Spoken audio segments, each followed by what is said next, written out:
இந்த வீடியோவை உங்களுக்கு வழங்குவோர் மாலை முரசு செய்திகள் தொலைக்காட்சியின் படிப்போம் ஜெயிப்போம் உயர்கல்வியை தேர்ந்தெடுப்பதில் உள்ள சந்தேகங்களை தீர்க்கும் நிகழ்ச்சி தினமும் மாலை 5 மணிக்கு. வணக்கம். மாலை முரசு செய்திகள் தொலைக்காட்சியில் 50 முக்கிய செய்திகளை விரைவாகவும் துல்லியமாகவும் அரை மணியில் பார்க்கலாம். தேசிய தேர்வு முகமை சார்பில் நடத்தப்படும் MBBS, BDS உள்ளிட்ட இளநிலை மருத்துவ படிப்புகளுக்கான நீட் தேர்வு இன்று நாடு முழுவதும் நடைபெற்றது. தமிழ்நாடு உட்பட நாடு முழுவதும் சுமார் 22 லட்சம் மாணவர்கள் இந்த தேர்வை எழுதினர். பிற்பகல் 2 மணிக்கு தொடங்கி மாலை 5:20 மணி வரை நீட் தேர்வு நடைபெற்றது. தமிழகத்தில் சென்னை, மதுரை, திருச்சி, நெல்லை, கோவை, சேலம், தஞ்சை உள்ளிட்ட 31 மாவட்டங்களில் 1,50,000 பேர் இந்த தேர்வை எழுதினர்.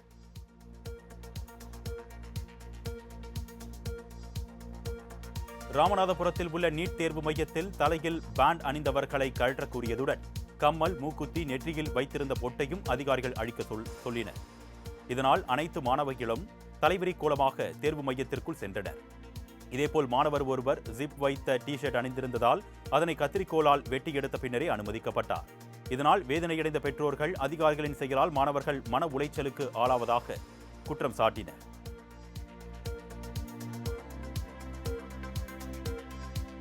திருப்பூர் மாவட்டம் ஊத்துக்குளியைச் சேர்ந்த கனிமொழி என்ற மாணவி அணிந்து வந்த ஆடையில் அதிக பட்டன்கள் இருந்ததால் அதிகாரிகள் அவரை தேர்வெழுத அனுமதி மறுத்தனர். இதனையடுத்து அங்கிருந்த பெண் காவலர் ஒருவர் மாணவியை தனது இருசக்கர வாகனத்தில் அழைத்து சென்று வேறு உடை வாங்கி கொடுத்து அழைத்து வந்தார்.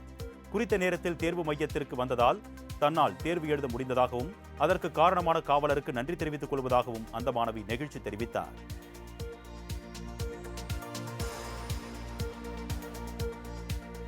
நாமக்கல் மாவட்டம் குமாரபாளையம் அரசு கலை அறிவியல் கல்லூரி மையத்திற்கு செல்ல வேண்டிய ஒரு மாணவி அரசு மகளிர் மேல்நிலைப் பள்ளிக்கு கடைசி நேரத்தில் மாறி வந்து கண்ணீர் விட்டார். அவரை மனிதாபிமானத்துடன் காவல் ஆய்வாளர் ஒருவர் காவல்துறை வாகனத்தில் சரியான நேரத்திற்கு அனுப்பி வைத்ததை அங்கிருந்தவர்கள் வெகுவாக பாராட்டினர். இதேபோல் நாமக்கல் செல்லப்பம்பட்டி அரசு மேல்நிலைப் பள்ளி நீட் தேர்வு மையத்திற்கு கடைசி நிமிடத்தில் வந்த மாணவனை சீக்கிரம் வா என்று மாணவனின் எதிர்கால கனவை நனவாக்கிய காவல்துறையினரின் செயல் நெகிழ்ச்சியை ஏற்படுத்தியது.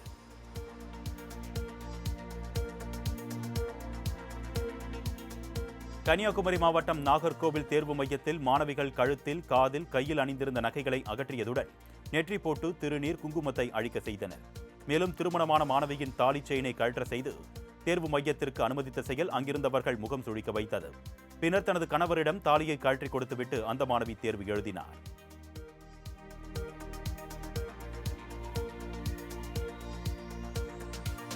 வடசென்னை திருவொற்றியூர் நீட் தேர்வு மையத்தில் மாணவர்களை போலீசார் நீண்ட நேரம் சோதனை செய்து காக்க வைத்ததால் கூட்டம் அதிகரித்தது. இதனால் ஆத்திரமடைந்த பெற்றோர் போலீசாருடன் வாக்குவாதத்தில் ஈடுபட்டதால் பரபரப்பு ஏற்பட்டது. தஞ்சை கிறிஸ்துவ பெண்கள் மேல்நிலைப் பள்ளியில் உள்ள நீட் தேர்வு மையத்தில் உள்ளே சென்ற மாணவிகளிடம் 6 புகைப்படங்கள் கேட்டதால் கடைசி நேரத்தில் பதற்றமடைந்தனர். பின்னர் ஸ்டுடியோவிற்கு சென்று புகைப்படத்தில் பெயர் மற்றும் அப்ளிகேஷன் தேதி டைப் செய்து கொடுத்த பின் அவர்கள் அனுமதிக்கப்பட்டனர்.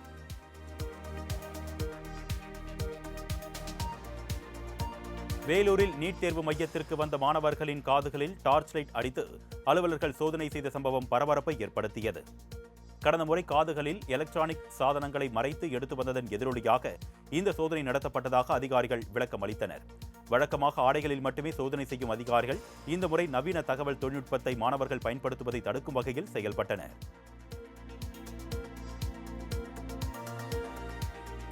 திருவாரூர், மயிலாடுதுறை, நாகப்பட்டினம் உள்ளிட்ட மாவட்டங்களைச் சேர்ந்த 1481 மாணவ மாணவிகள் இன்று நீட் தேர்வு எழுதினர். மதியம் 1:30 மணிக்கு அவசரமாக வந்த மாணவி ஒருவர் தன்னுடைய தாலியை கணவரிடம் கழட்டி கொடுத்துவிட்டு வேகமாக நீட் தேர்வு எழுத சென்றார். அதேபோல் மூக்குத்தி, மெட்டி, கொலுசு ஆகியவற்றை பெற்றோரிடம் கழட்டி கொடுத்துவிட்டு மாணவிகள் தேர்வறைக்கு சென்றனர்.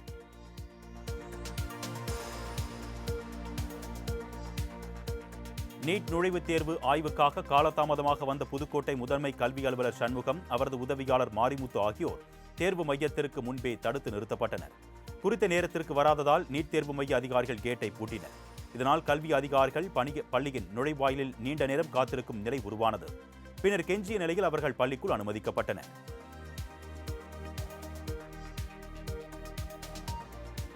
சென்னை திருவொற்றியூர், விழுப்புரம் மற்றும் திருவண்ணாமலையில் நீட் தேர்வு மையத்திற்கு காலதாமதமாக வந்த மாணவர்கள் 3 பேர் தேர்வு மையத்திற்கு வெளியே நிறுத்தப்பட்டனர்.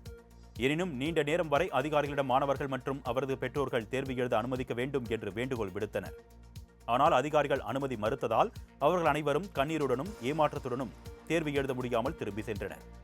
நன்கு படித்து தயாராகி வந்த நிலையில் தேர்வுக்கு அனுமதிக்காததால் ஒரு வருடம் வீணானதுடன் அடுத்த வருடத்திற்கும் பணம் கட்டி நீட் பயிற்சி எடுக்க வேண்டிய நிலைக்கு தள்ளப்பட்டிருப்பதாக அவர்கள் வேதனை தெரிவித்தனர்.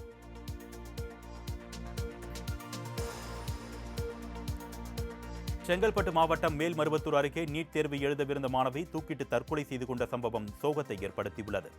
மேல்மருவத்தூர் அருகே உள்ள அகிலி பகுதியைச் சேர்ந்த ரமேஷ்குமார் என்பவரது மகள் கயல்விழி +2 தேர்வு எழுதிவிட்டு தேர்வு முடிவுக்காக காத்திருந்த இவர் நீட் தேர்வுக்காக விண்ணப்பித்து தயாராகி வந்தார்.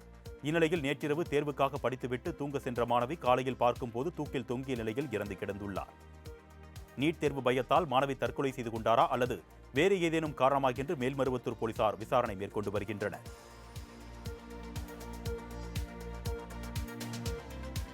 திருவள்ளூர் மாவட்டம் பெரியபாளையத்தில் ஆலங்கட்டி மழை பெய்தது. பொன்னேரி, கும்மிடிப்பூண்டி உள்ளிட்ட பகுதிகளில் காலையில் இருந்து வெயிலின் தாக்கம் இருந்தது. மாலையில் திடீரென கருமேகம் சூழ்ந்து சூறைக்காற்றுடன் மழை பெய்தது. பெரியபாளையம் பகுதியில் சுமார் 1 மணி நேரம் இடைவிடாமல் பெய்த சூறைக்காற்று மழையால் சாலையில் ஐஸ் கட்டிகள் காணப்பட்டன. ஆலங்கட்டி மழையை கண்ட மக்கள் மகிழ்ச்சி அடைந்தனர். அங்கு வெப்பத்தின் தாக்கம் மறைந்து குளிர்ச்சியான சூழ்நிலை உருவாகியுள்ளது.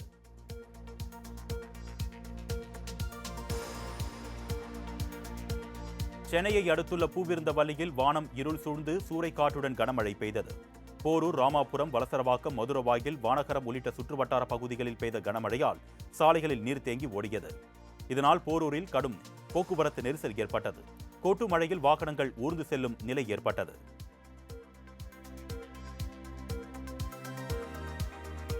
பதினான்கு நாட்களுக்கு அக்னி நட்சத்திரம் வெயில் வாட்டி வதைக்கும் என்று வானிலை மையம் கூறிய நிலையில் சென்னை புறநகர் பகுதிகளில் பெய்த மழையால் வெப்பம் தணிந்தது. சென்னை புறநகர் பகுதிகளில் காலை முதல் வெயிலின் தாக்கம் அதிகமாக காணப்பட்ட நிலையில் பல சாலைகள் வெறிச்சோடி காணப்பட்டன. இந்நிலையில் திருவொற்றியூர், தண்டையார்பேட்டை, ராயபுரம், மணலி, எண்ணூர் உள்ளிட்ட சென்னை புறநகர் பகுதிகளில் கருமேகம் சூழ்ந்து பலத்த குளிர்ந்த காற்றுடன் மழை பெய்தது.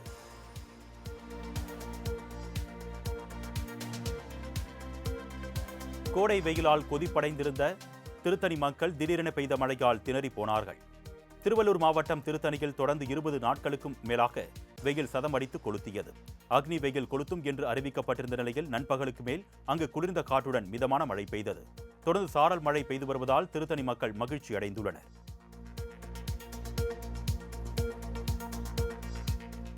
சென்னை புறநகர் பகுதிகளில் திடீரென சூறைக்காற்றுடன் பலத்த மழை பெய்ததால் பொதுமக்கள் மகிழ்ச்சி அடைந்தனர்.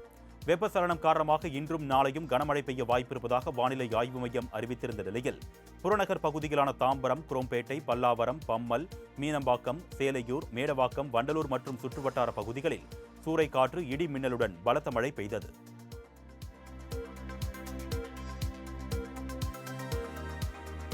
சென்னை செங்குன்றத்தில் மழையின் போது வீசிய காற்றால் மரங்கள் பேய் போல ஆடின. காலை முதலே கடும் வெயில் அடித்த காரணத்தால் வாகன ஓட்டிகள் அவதியுற்றனர். இந்நிலையில் மாலையில் கருமேகங்கள் சூழ்ந்து திடீரென சூறாவளி காற்று வீசியதால் மரங்கள் பேய் போல ஆடின. காற்றுடன் தொடங்கிய மிதமான மழை பின்னர் கனமழையாக மாறியதால் சென்னை செங்குன்ற பகுதியில் காலையில் வீசிய அனல் மாறி மாலையில் குளிர்ந்தது.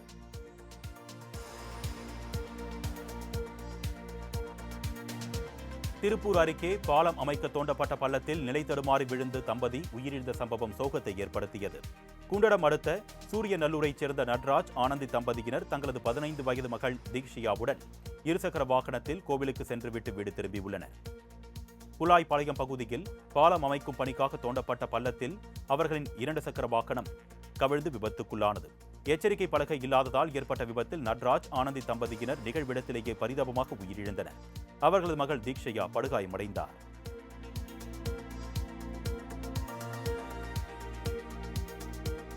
முதல்வரின் முகவரித்துறை ஏற்றத்திற்கு முதற்படியாய் விளங்குவதாக முதலமைச்சர் மு.க.ஸ்டாலின் பெருமிதம் தெரிவித்துள்ளார்.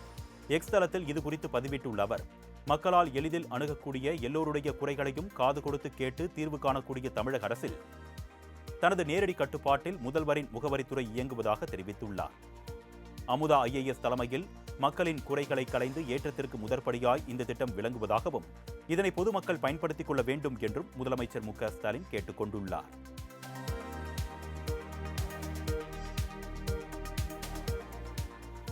தமிழ்நாடு கொலை மாநிலமாக மாறியிருப்பதாக அதிமுக முன்னாள் அமைச்சர் ஜெயக்குமார் கடுமையாக விமர்சித்துள்ளார். திருவள்ளூர் மாவட்டம் பொன்னேரி அடுத்த மாலிவாக்கத்தில் செய்தியாளர்களை சந்தித்து பேசிய அவர், திமுக எப்பொழுதெல்லாம் ஆட்சிக்கு வருகிறதோ அப்பொழுதெல்லாம் சட்டம் ஒழுங்கு சந்தி சிரிக்கும் என்று குறை கூறினார். மேலும் மாநிலத்தின் அனைத்து உரிமையை தாரை வார்த்துவிட்டு மாநில சுயாட்சி பாதுகாவலர் ஆகிவிட முடியுமா என்றும் முதலமைச்சர் மு.க.ஸ்டாலினுக்கு அவர் கேள்வி எழுப்பியுள்ளார். அந்த பட்டத்தை பெற மு.க.ஸ்டாலினுக்கு தகுதி இல்லை என்றும் அவர் காட்டமாக கூறினார்.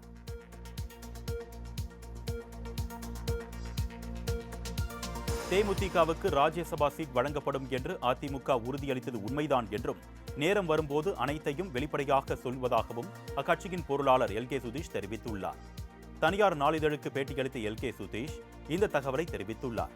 அதிமுக பாஜக மீண்டும் கூட்டணி அமைத்துள்ள நிலையில் அந்த கூட்டணியில் தேமுதிக தொடர்வதா வேண்டாமா என்று பிரேமலதா விஜயகாந்த் உரிய நேரத்தில் முடிவு செய்வார் என்றும் தெரிவித்தார்.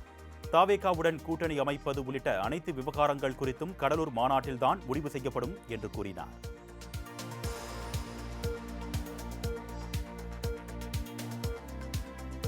காற்றின் வேகம் காரணமாக சென்னை விமான நிலையத்தில் வானில் வட்டமடித்த விமானங்கள் ஒன்றன் பின் ஒன்றாக தாமதமாக தரையிறங்கின. சென்னை மற்றும் புறநகர் பகுதிகளில் மாலையில் அதிக காற்றுடன் பெய்த கனமழை காரணமாக சென்னை விமான நிலையத்தில் தரையிறங்க வேண்டிய விமானங்கள் தரையிறங்குவதில் தாமதம் ஏற்பட்டுள்ளது. அதில் பெங்களூருவில் இருந்து சென்னை வந்த 4 விமானங்கள் 20 நிமிடங்களுக்கு மேலாக வானில் வட்டமடித்தன. பின்னர் காற்றின் வேகம் குறைந்த போது ஒன்றன் பின் ஒன்றாக தரையிறங்கின. இதனால் திருச்சியில் இருந்து சென்னைக்கு வந்த விமானம் மீண்டும் திருச்சி விமான நிலையத்திற்கு திருப்பிவிடப்பட்டது.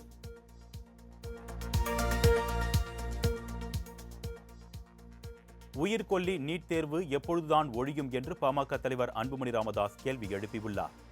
இது தொடர்பாக தனது எக்ஸ் பக்கத்தில் பதிவிட்டுள்ள அவர், நீட் தேர்வுக்கு அஞ்சி மேல்மருவத்தூரைச் சேர்ந்த கயல்விழி என்ற மாணவி தற்கொலை செய்துள்ளது அதிர்ச்சி அளிப்பதாகவும், நீட் தேர்வு தற்கொலைகளுக்கு மத்திய மாநில அரசுகள் பொறுப்பேற்க வேண்டும் என்றும் வலியுறுத்தியுள்ளார். மேலும் உயிர்கொல்லியாக மாறியிருக்கும் நீட் தேர்வு மாணவ குலத்திற்கு எதிரானது.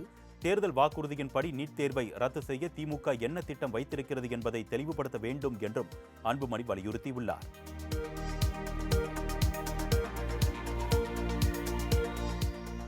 முதலமைச்சர் மு.க.ஸ்டாலினுக்கு தேர்தல் தோல்வி பயம் வந்துவிட்டதாக பாஜக மாநில தலைவர் நயினார் நாகேந்திரன் விமர்சித்துள்ளார். தூத்துக்குடி விமான நிலையத்தில் செய்தியாளர்களை சந்தித்து பேசிய அவர், திமுக ஆட்சிக்கு வந்ததில் இருந்தே தமிழகத்தில் சட்டம் ஒழுங்கு சரியில்லை என்றும், மாணவர்கள் போதைப் பொருளுக்கு அடிமையாகி வருவதாகவும் காட்டமாக தெரிவித்தார். முதலமைச்சர் அக்கறை முழுவதும் பாஜக அதிமுக கூட்டணியை பற்றி குறை கூறுவதில்தான் இருப்பதாகவும் அவர் தெரிவித்தார்.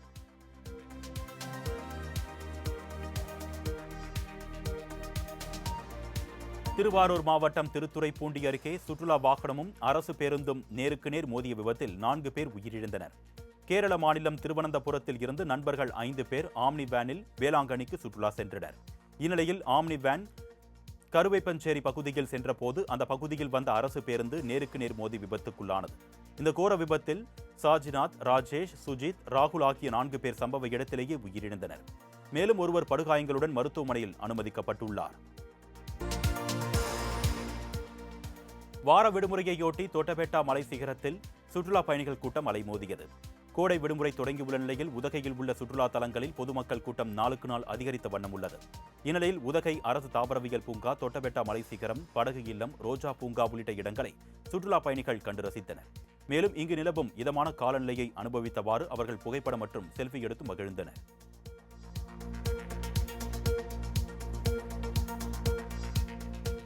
பாஜகவின் காலடியில் விழுந்து அடிமை சேவகம் செய்யும் பழனிசாமியின் அரசியல் அத்தியாயம் 2026 தேர்தலோடு முடியப் போவது உறுதி என்று ஆர்.எஸ். பாரதி தெரிவித்துள்ளார். திமுக அமைப்பு செயலாளர் ஆர்.எஸ். பாரதி அறிக்கை ஒன்றை வெளியிட்டுள்ளார். அதில் காங்கிரஸ் திமுக கூட்டணி ஆட்சியில் கொண்டுவரப்பட்டுள்ள திட்டங்களை பட்டியலிட்டுள்ளார். பழனிசாமி பாஜகவுடன் கூட்டணியில் இருந்து என்ன சாதித்தார், என்ன செய்தார், எத்தனை திட்டங்களை கொண்டு வந்தார் என்று பட்டியல் போட முடியுமா என்று கேள்வி எழுப்பியுள்ள ஆர்.எஸ். பாரதி, மாறாக தமிழ்நாட்டிற்கு பழனிசாமி துரோகங்களைத்தான் செய்ததாகவும் கூறியுள்ளார். தலைவைக்கு துரோகம் செய்துவிட்டு டெல்லி தலைமைக்கு கட்டுப்படும் பழனிசாமி மிரட்டல் பற்றியெல்லாம் பேச அருகதை இல்லை என்றும் ஆர்.எஸ். பாரதி தனது அறிக்கையில் தெரிவித்துள்ளார்.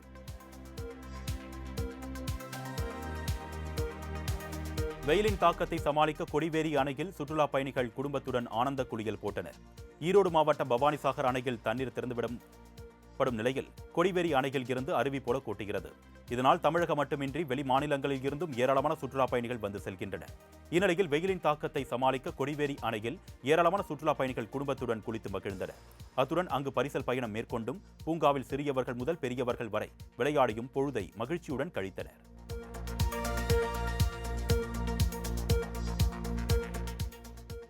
பிரச்சாரத்திற்கு செல்வோமா, சிறைக்கு செல்வோமா என்று அமைச்சர்கள் பதற்றத்தில் இருப்பதாக பாஜக மூத்த தலைவர் தமிழிசை விமர்சித்துள்ளார். சென்னை தியாகராய நகரில் உள்ள பாஜக மாநில தலைமை அலுவலகமான கமலாலயத்தில் செய்தியாளர்களை சந்தித்த அவர், திமுக ஆட்சியில் வந்ததில் இருந்து நீட் தேர்வை நடத்தவிட மாட்டோம் என்று கூறிய நிலையில் இன்று 5வது நீட் தேர்வு நடக்கிறது என்று தெரிவித்தார். அமைச்சர்கள் எல்லாம் எதிர்வரும் தேர்தல் பிரச்சாரத்திற்கு செல்வார்களா, சிறைக்கு செல்வார்களா என்ற பதற்றத்தில் இருக்கிறார்கள் என்றும் சாடினார். தொடர்ந்து பேசிய அவர், அதிமுகவை பாஜக பிரஷர் செய்து கூட்டணிகளில் வைத்ததாக முதலமைச்சர் கூறியது குறித்த கேள்விக்கு, தங்கள் கூட்டணியில் பிரஷர் இல்லை, பிளஷராக இருக்கிறோம் என்று தெரிவித்தார்.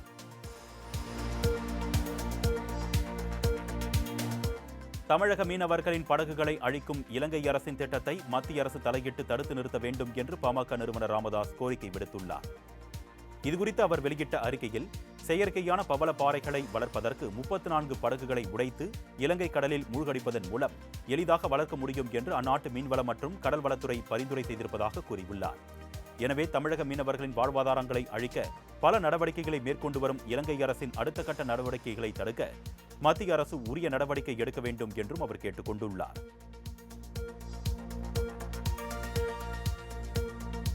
நீலகிரி மாவட்டம் கோத்தகிரியில் தொடங்கியுள்ள காய்கறி கண்காட்சியை 2ஆம் நாளாகவும் சுற்றுலா பயணிகள் பார்வையிட்டு ரசித்தனர். கோடை விழாவின் முதல் நிகழ்ச்சியான 13வது காய்கறி கண்காட்சி நீலகிரி மாவட்டம் கோத்தகிரியில் உள்ள நேரு பூங்காவில் நேற்று தொடங்கியது. 2.5 டன் காய்கறிகளால் ஆன பல்வேறு வடிவங்கள் இங்கு காட்சிப்படுத்தப்பட்டுள்ளன. நேற்றைய தினத்தை ஒப்பிடுகையில் 2ஆம் நாளான இன்று சுற்றுலா பயணிகளின் வரத்து குறைவாகவே இருந்தது. இதனிடையே காய்கறி கண்காட்சி குறித்த அறிவிப்பு உள்ளூர் வாசிகளுக்கு தெரியப்படுத்தப்படவில்லை என்று குற்றச்சாட்டு எழுந்துள்ளது. திமுக அரசு தங்களை தாங்களே ஏமாற்றிக் கொள்வதாக பாஜக எம்எல்ஏ வானதி சீனிவாசன் விமர்சித்துள்ளார். கோவையில் செய்தியாளர்களிடம் பேசிய அவர், தமிழகத்தில் குற்ற செயல்கள் அதிகரித்து வருவதாக குற்றம் சாட்டினார். தமிழ்நாட்டில் சட்டம் ஒழுங்கு கேள்விக்குறியாகியுள்ள நிலையில் முதல்வர் ஸ்டாலினுக்கு பாராட்டு விழா நடத்தி வருவதாக கூறினார். தமிழக இளைஞர்கள் ISIS மற்றும் அல்-கொய்தா இயக்கங்களோடு தொடர்பில் இருப்பதாகவும் வானதி சீனிவாசன் திடுக்கிடும் தகவலை வெளியிட்டார். மேலும் மக்கள் பணி செய்ய விருப்பம் உள்ளவர்கள் பாரதிய ஜனதா கட்சியில் இணைந்து செயலாற்றலாம் என்றும் விஜயின் தாவேகாவில் இருந்து விலகிய வைஷ்ணவிக்கு வானதி அழைப்பு விடுத்தார்.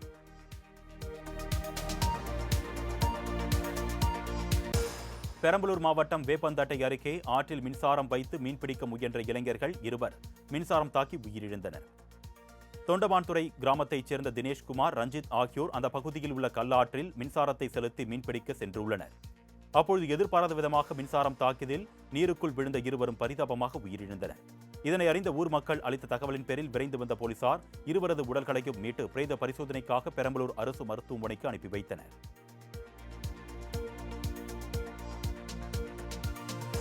மதுரை மாவட்டம் திருமங்கலம் அருகே 285வது ஆண்டு ஜல்லிக்கட்டு போட்டி விறுவிறுப்பாக நடைபெற்றது. கரடிக்கல் கிராமத்தில் உள்ள சுந்தரராஜ பெருமாள் கோவில் திருவிழாவை முன்னிட்டு ஜல்லிக்கட்டு போட்டி நடைபெற்றது. இதில் பல்வேறு பகுதிகளில் இருந்து 950 காளைகளும் 450 மாடுபிடி வீரர்களும் பங்கேற்றனர். 10 சுற்றுகளாக நடைபெற்ற இப்போட்டியில் வெற்றி பெற்ற காளைகளுக்கும் மாடுபிடி வீரர்களுக்கும் சைக்கிள், அண்டா உள்ளிட்ட பல்வேறு பரிசுப் பொருட்கள் வழங்கப்பட்டன.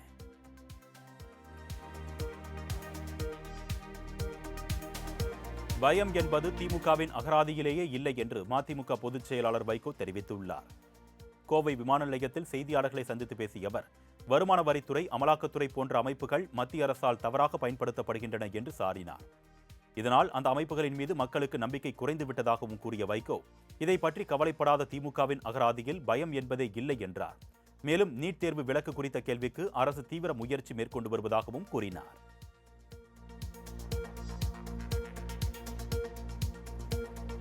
சமூக வலைதளங்களில் பரவி வரும் மதுரை ஆதீனம் பயணித்த கார் விபத்துக்குள்ளான CCTV காட்சிகள் குறித்து போலீசார் விளக்கம் அளித்துள்ளனர்.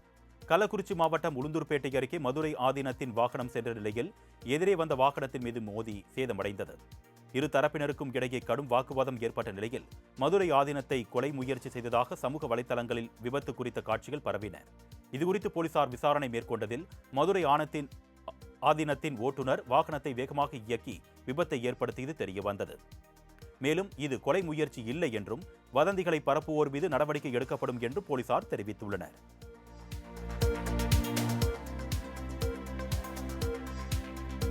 இந்தியா பாகிஸ்தான் இடையே போர் பதற்றம் அதிகரித்து வரும் நிலையில் இந்திய விமானப்படை தளபதி ஏர் மார்ஷல் அமர்பிரீத் சிங் பிரதமர் மோடியை அவரது இல்லத்தில் சந்தித்து பேசினார். கடந்த 22ஆம் தேதி ஜம்மு காஷ்மீரின் பகல்காமில் பயங்கரவாதிகள் தாக்குதல் நடத்தியதில் 26 பேர் சுட்டுக் கொல்லப்பட்டனர். இதனையடுத்து பாகிஸ்தானுக்கு எதிராக இந்தியா பல்வேறு பதிலடி நடவடிக்கைகளை எடுத்த நிலையில் இரு நாடுகளுக்கும் இடையே போர் பதற்ற சூழல் நிலவி வருகிறது. இந்த சந்திப்பின் போது விமானப்படை பாதுகாப்பு குறித்தும் படை நிலவரங்கள் குறித்தும் இருவரும் உரையாடியதாக கூறப்படுகிறது. முன்னதாக பிரதமருக்கும் கடற்படை தளபதி அட்மிரல் தினேஷ் கே திரிபாதிக்கும் இடையே தனித்தனி சந்திப்பு கடந்த 24 மணி நேரத்திற்குள் விமானப்படை தளபதியுடனான சந்திப்பு நிகழ்ந்தது குறிப்பிடத்தக்கது.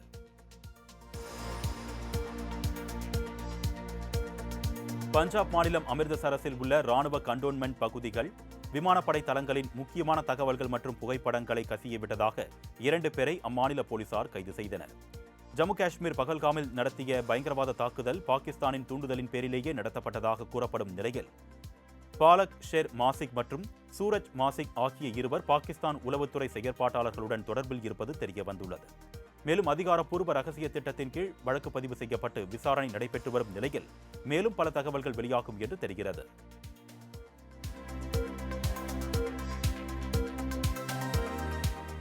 கர்நாடகாவில் 10ஆம் வகுப்பு தேர்வில் அனைத்து பாடங்களிலும் ஃபெயிலான தனது மகனுக்காக பெற்றோர் கேக் வெட்டி கொண்டாடியுள்ளனர்.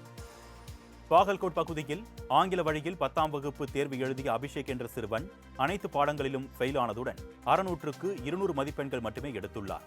இந்நிலையில் சிறுவனின் பெற்றோர் அக்கம்பக்கத்தினரை அழைத்து கேக் வெட்டி கொண்டாடியுள்ளனர்.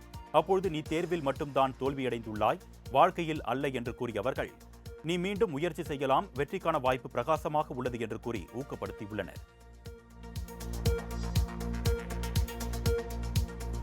அரசுமுறை பயணமாக இந்தியா வந்துள்ள அங்கோலா நாட்டின் அதிபர் ஜோவா லூரென்கோவை மத்திய அமைச்சர் ஜே பி நட்டா டெல்லியில் சந்தித்து பேசினார். ஜம்மு காஷ்மீர் மாநிலம் பகல்காம் தாக்குதலில் உயிரிழந்தவர்களுக்கு அஞ்சலி செலுத்தும் விதமாக 4 நாள் பயணமாக அங்கோலா அதிபர் ஜோவா லூரென்கோ இந்தியா வருகை தந்தார். இந்நிலையில் மரியாதை நிமித்தமாக டெல்லியில் அதிபர் ஜோவா லூரென்கோவை மத்திய அமைச்சர் ஜே பி நட்டா சந்தித்து பூங்கொத்து கொடுத்தும் பொன்னாடை அணிவித்தும் வரவேற்றார்.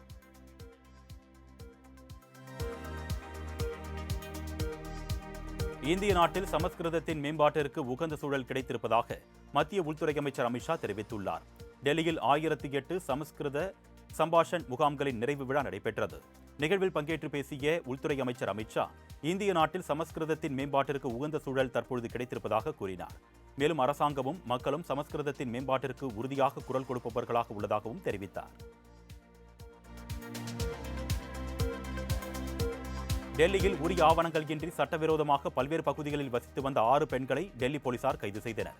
உரிய ஆவணங்கள் இன்றி பெண்கள் குடியிருப்பதாக கிடைத்த தகவலின் பேரில் போலீசார் சோதனை மேற்கொண்ட போது பெண் ஒருவர் சிக்கினார். தொடர்ந்து அவரிடம் மேற்கொள்ளப்பட்ட விசாரணையில் பகர்கஞ்ச் பகுதியில் மேலும் 5 வங்கதேச நாட்டினர் தங்கியிருப்பது தெரியவந்தது.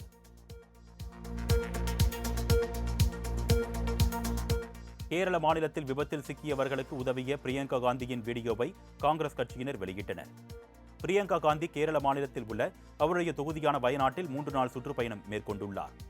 நேற்று மாலை கோழிக்கோடு மாவட்டத்தில் உள்ள ஈங்காப்புலா சாலையில் பிரியங்கா காந்தி பாதுகாப்பு வாகனங்களுடன் சென்று கொண்டிருந்தார். அப்பொழுது சாலையில் 2 கார்கள் மோதி விபத்து ஏற்பட்டதை கண்ட பிரியங்கா காந்தி தனது காரை விட்டு இறங்கி மீட்பு பணியில் ஈடுபட்டார்.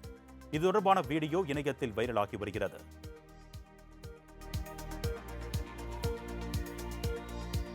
உத்தரகாண்டில் உள்ள படோ சுற்றுலா தலத்தில் உலகிலேயே மிகப்பெரிய புலியான ஹெர்குலஸ் இருப்பதாக தகவல்கள் வெளியாகியுள்ளன.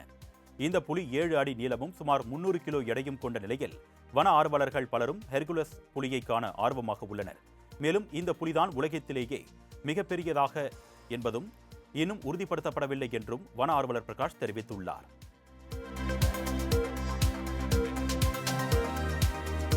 சிங்கப்பூரில் நடைபெற்ற நாடாளுமன்ற பொதுத் தேர்தலில் மீண்டும் ஆளுங்கட்சி ஆட்சியை பிடித்தது. சிங்கப்பூரில் 97 தொகுதிகளுக்கு நாடாளுமன்ற பொதுத் தேர்தல் நடைபெற்றது. வாக்குப்பதிவு தொடங்கியதும் மக்கள் ஆர்வத்துடன் வந்து தங்களது வாக்குகளை பதிவு செய்தனர். வாக்கு எண்ணிக்கை முடிவில் ஆளும் மக்கள் செயல் கட்சி 87 தொகுதிகளில் வெற்றி பெற்று ஆட்சியை மீண்டும் தக்க வைத்த நிலையில் லாரன்ஸ் வோங் மீண்டும் பிரதமராகிறார்.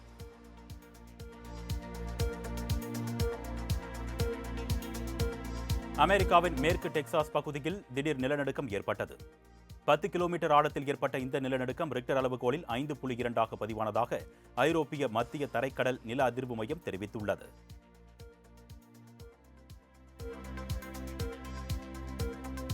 ராஜஸ்தானில் நீட் தேர்வு அச்சத்தால் மாணவி தற்கொலை செய்து கொண்ட சம்பவம் குறித்து போலீசார் விசாரணை மேற்கொண்டு வருகின்றனர். 2025-2026 கல்வியாண்டு சேர்க்கைக்கான நீட் தேர்வு இன்று நடைபெற்றது. முன்னதாக ராஜஸ்தானில் நீட் தேர்வுக்கு தயாராகி வந்த 17 வயது மாணவி நேற்று இரவு தனது அறையில் தூக்கிட்டு தற்கொலை செய்து கொண்டார். இந்த சம்பவம் தொடர்பாக போலீசார் மேற்கொண்ட விசாரணையில் உரிய பாடங்களை படிக்க முடியாமல் மன உளைச்சலுக்கு ஆளான சிறுமி தற்கொலை செய்து கொண்டதாக தகவல் வெளியாகியுள்ளன.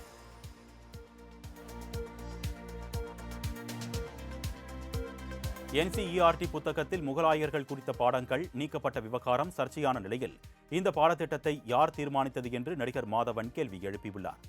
NCERT-யின் 7ஆம் வகுப்புக்கான புத்தகங்களில் இருந்து முகலாயர்கள் மற்றும் சுல்தான்கள் தொடர்பான பாடங்கள் நீக்கப்பட்டுள்ளன. இந்த விவகாரம் சர்ச்சையான நிலையில் இதுகுறித்து மும்பை நிகழ்ச்சி ஒன்றில் பங்கேற்ற மாதவன், ஆங்கிலேயர்களும் முகலாயர்களும் நம்மை சுமார் 800 ஆண்டுகள் மட்டுமே ஆட்சி செய்ததாகவும், ஆனால் சோழ பேரரசு 2400 ஆண்டுகள் பழமையானது என்றும் கூறினார்.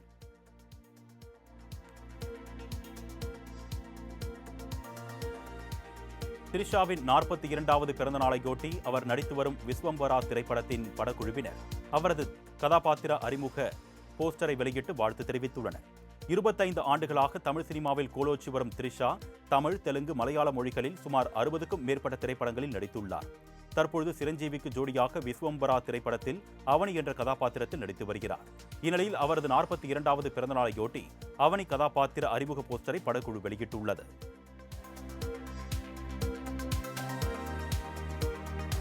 இயக்குனர் ராம்குமார் பாலகிருஷ்ணன் இயக்கத்தில் உருவாக்கும் STR49 படத்தின் படப்பிடிப்பு தொடங்கிய நிலையில் படப்பூஜை வீடியோவை படக்குழு வெளியிட்டுள்ளது. நடிகர் சிம்பு நடிக்கும் தக் லைஃப் படத்தின் படப்பிடிப்பு முடிந்துள்ள நிலையில் டான் பிக்சர்ஸ் தயாரிப்பில் இயக்குனர் ராம்குமார் பாலகிருஷ்ணன் இயக்கத்தில் உருவாகும் படத்தில் நடிக்கிறார். இப்படத்திற்கு இதுவரை பெயரிடப்படாத நிலையில் STR49 என்று அழைக்கப்பட்டு வருகிறது. படத்தின் படப்பிடிப்பு தொடங்கியுள்ள நிலையில் படப்பூஜை வீடியோவை படக்குழு வெளியிட்டுள்ளது.